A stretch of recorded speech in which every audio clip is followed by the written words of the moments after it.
Dos,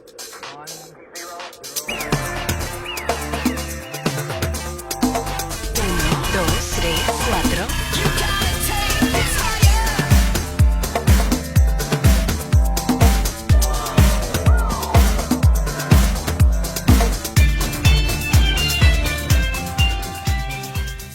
This is our latest edition of Stuck at Home, and I hope you're doing well. It's been good weather here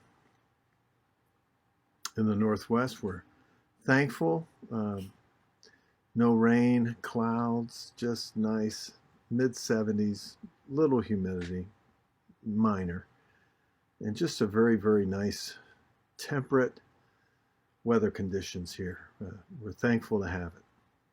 We've been talking about how you know you're getting old. In the last devotion, we talked about the fact that I got a Medicare card now. I finally hit it. Got my Medicare card. Let me tell you another thing that happens when you start getting old. Besides the fact that you start wearing glasses, that happens around 40 for me. I was 20/20 up until that point. And those people that aren't wearing glasses, I'm telling you, there's something going on. I think some kind of LASIK kind of operation or something going on. But anyway, it doesn't matter. AARP. When you start getting those AARP mailers on a consistent basis, so much so that you probably could fill a whole trash can up with those things at the end of the year, you, my friend, are getting old. Yep, you're getting old. You don't even have to ask anybody. AARP has decided that issue for you. I want to talk to you today very quickly about right, but oh, so wrong. We can be right,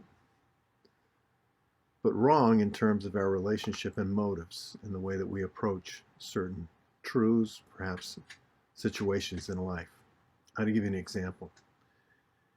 When Elijah went up on the mountain in 1 Kings chapter 19, he was given three things that he was to do. He was to anoint Hazael over Syria to be the king, and he was to anoint Jehu to be the king over northern Israel, and Jehu was to be the one that would fulfill the promise of God to wipe out the household of Ahab. And he was to anoint Elisha to be his predecessor, which, as we know, that happened. Now, Elijah didn't satisfy two of those commissions, if you will. He didn't anoint Hazael, and he didn't anoint Jehu. Elisha was the one that was involved with that process.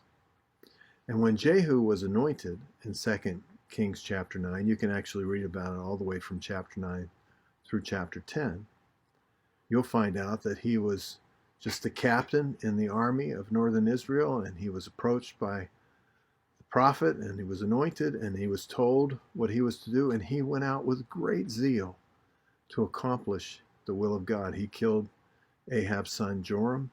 He made sure that Jezebel was fed to, well, he didn't mean for it to happen, but that's what happened. She, fulfilling the prophecy, she was fed to the dogs and scattered all over Israel. He did everything that God had told him to do. He killed off all the household of Ahab, and he tore down all of the altars of Baal throughout northern Israel. But what he didn't do, he didn't abandon the idolatry that was begun when the northern tribe separated from Judah under Jehoshaphat. Now or Jeroboam, excuse me. It's a very interesting thing. He was zealous to do what God had called him to do, and yet didn't go all the way. We can be right and yet very wrong. There's a New Testament example I want to spend a lot of time on in John chapter 8. In the first few verses of that chapter, actually about the first 12, a woman was brought to Jesus caught in the act of adultery. Now, if she was caught in the act of adultery, you know that there's more than one person involved with that. But only one was brought.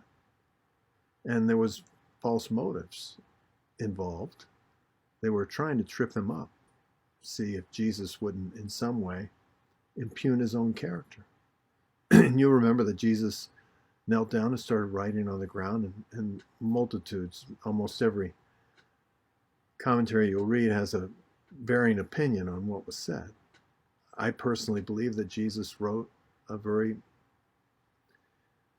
important aspect of the law, and that is that you were not to bear false witness. Now, false witness doesn't just mean telling a lie. It means having improper motive with what you do, meaning that you are not really seeking justice. You're seeking some other aspect, something you want to get to. And in this situation, these witnesses had brought this woman for the sole purpose of impugning Jesus's character. So truthfully, in Deuteronomy chapter 17 and verse 6 and 7, what they wanted to do to her should have been done to them. Now, you can imagine if they understood this premise brought to light by Jesus, from the greatest to the least of them, they all went out. And when Jesus looked at this woman, he said, "Where are your accusers?" She said, "I have none," because there was not one person there that had proper motive in what had happened. For one thing, they'd let the other party go. And the other thing is they only brought her for the sole purpose of destroying Jesus' reputation.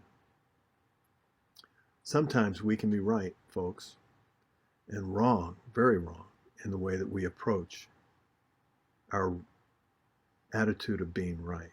We can be hurtful, we can be vengeful, we can be mean-spirited, we can be demeaning.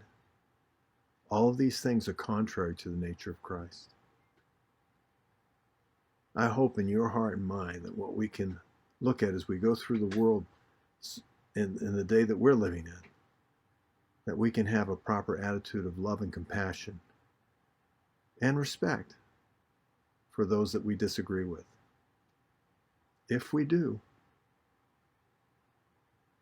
we might just be saying more than we might say with words, just simply by our attitude. Till next time, friends, God bless you.